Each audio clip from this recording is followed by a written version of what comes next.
हम लोगों ने पढ़ा था है ना नज़म को, गुफ्तगू को।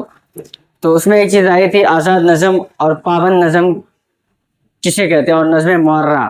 तो आज हम इसी चीज़ को बताएंगे आपको कि पाबंद नज़म किसको कहते हैं और नसरी नज़म किसे कहते हैं और नज़्म मुअर्रा किसे कहते हैं और आज़ाद नज़म किसे कहते हैं। तो चलिए देखते हैं। हम कह रहे हैं कि पाबंद नज़म उस नज़म को कहते हैं जिसमें रदीफ और काफिया का इस्तेमाल ज़रूरी होता है। समझ गया ना, रदीफ और काफिया। उसमें एक चीज़ है मंजूम, आप पढ़े थे उसमें नज़म क्या है ना, शायरी क्या है। शायरी एक ऐसा फन है जिसमें मंजूम अंदाज, हाँ, जिसमें ख्यालात और मंजूम अंदाज में पेश किया जाए, बयान किया जाए, वही चीज़ है। तो मंजूम बोलते हैं जिसमें रदीफ और काफिया हो, जिसमें रदीफ और काफिया हो, तो उसी को कहते हैं कि पाबंद नज़म। उसी को क्या कहते हैं, पाबंद नज़म। लेकिन नज़्म गुफ्तगू जो है वो आज़ाद नज़म है। कौन सा नज़म है, वो आज़ाद नज़म है। तो आगे हम देखेंगे आज़ाद नज़म की भी तारीफ को।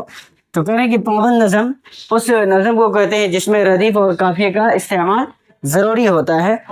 अब दूसरा है क्या, नसरी नज़म। क्या, नसरी नज़म कह रहे हैं कि ऐसी नज़म है जिसमें काफिया, रदीफ और मुकर्रर बाहर की पाबंदी नहीं की जाती। बाहर बोलते हैं वजन को, यानी जिसमें क्या हो, वजन नहीं हो, यानी वजन की पाबंदी नहीं हो, तो उसको बोलते हैं बाहर। कह रहे हैं कि नसरी नज़म ऐसी नज़म है जिसमें काफिया, रदीफ और बाहर की पाबंदी नहीं की जाती है, इसकी कोई पाबंदी नहीं होती है। अगला है क्या, नज़्म मुअर्रा। नज़्म मुअर्रा कहते हैं ये ऐसी नज़म है जिसमें सिर्फ काफिया का ख्याल नहीं रखा जाता है बल्कि बाहर की पाबंदी होती है। यानी नज़्म मुअर्रा में काफिया का इस्तेमाल या काफिया का ख्याल नहीं होता है और वज़न का ख्याल होता है, उसको बोलेंगे नज़्म मुअर्रा। उसको क्या बोलेंगे, नज़्म मुअर्रा।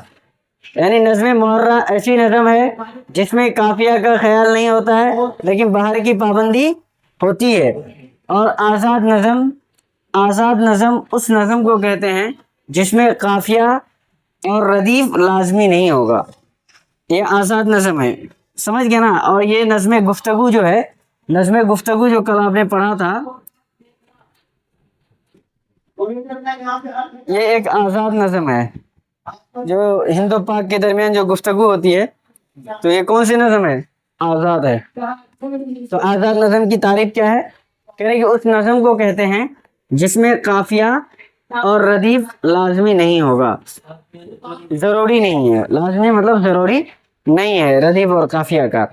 तो ये थे आपके आज़ाद नज़म और नसरी नज़्म मुअर्रा, नसरी नज़म और पाबंद नज़म। तो पाबंद नज़म किसको कहेंगे, यानी ऐसी नज़म जिसमें रदीफ और काफिया का इस्तेमाल ज़रूरी होता है, जिसमें रदीफ और काफिया का इस्तेमाल ज़रूरी है, उसको क्या बोलेंगे, पाबंद नज़म। पाबंद नज़म एक चीज़ याद रखना सिर्फ, पाबंद नज़म उसको बोलेंगे जिसमें रदीफ और काफिया का इस्तेमाल ज़रूरी है, लाजमी है।